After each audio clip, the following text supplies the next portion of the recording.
আজকে জামাইয়ের পছন্দ মতো একটা সুন্দর রান্না করে দিলাম। আজকে আমি গরুর পায়া দিয়ে নেহারি রান্না করেছি, এটা খুবই মজার ছিল।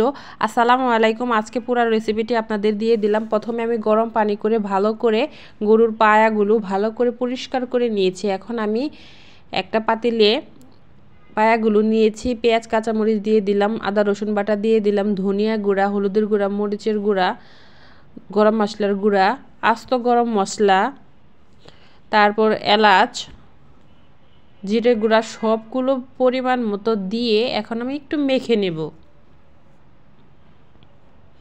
মেখে এগুলো ভালো করে মশলাগুলো গায়ে গায়ে লাগিয়ে নিতে হবে। এই তো দেখতেই পাচ্ছেন আমি কিভাবে মেখে নিয়েছি।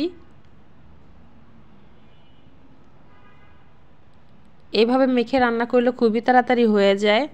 তো এখন আমি পরিমাণ মতো কিন্তু পানি দিয়ে দিব।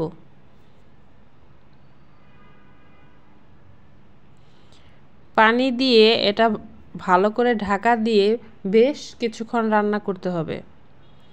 এই নেহারি রান্না করতে কিন্তু অনেক সময় লাগে। এই তো বলক চলে এসেছে, আমি একটু নেড়ে চেড়ে দিচ্ছি। নেহারি কিন্তু নরম না হলে খেতে ভালো লাগে না। এটা অনেকক্ষণ আমি জাল করে নিয়েছি।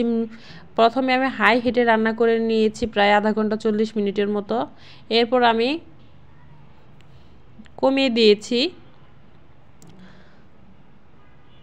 জালটা একটু কমিয়ে কমিয়ে লো হিটে এটা রান্না করে নিয়েছি। পরে লো হিটে দীর্ঘক্ষণ চুলায় রাখলে এটা অল্পতে সুন্দরভাবে কিন্তু সেদ্ধ হয়ে যায়।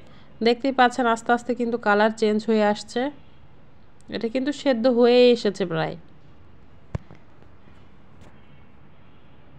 এটা এভাবে আমি রান্না করে নিয়েছি, কিন্তু লাস্ট পর্যায়ে কিন্তু এটাকে আমি বাগার দিয়ে নিব। এটার স্বাদ দ্বিগুণ বাড়াতে হলে অবশ্যই আপনাকে বাগারের দিতেই হবে।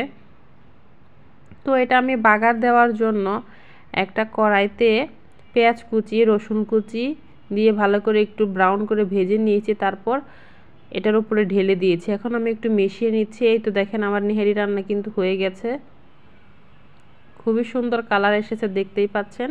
এটা কিন্তু দারুণ মজার। আপনি রুটির সাথে, পরোটার সাথে কিন্তু খেতে পারবেন। এমনকি আপনি কিন্তু শুধু শুধু এটা খেতে পারেন।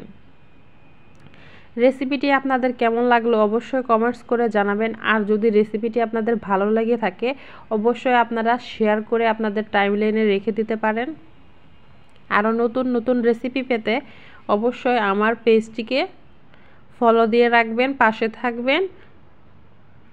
এই কামনাই করছি। আল্লাহ হাফেজ।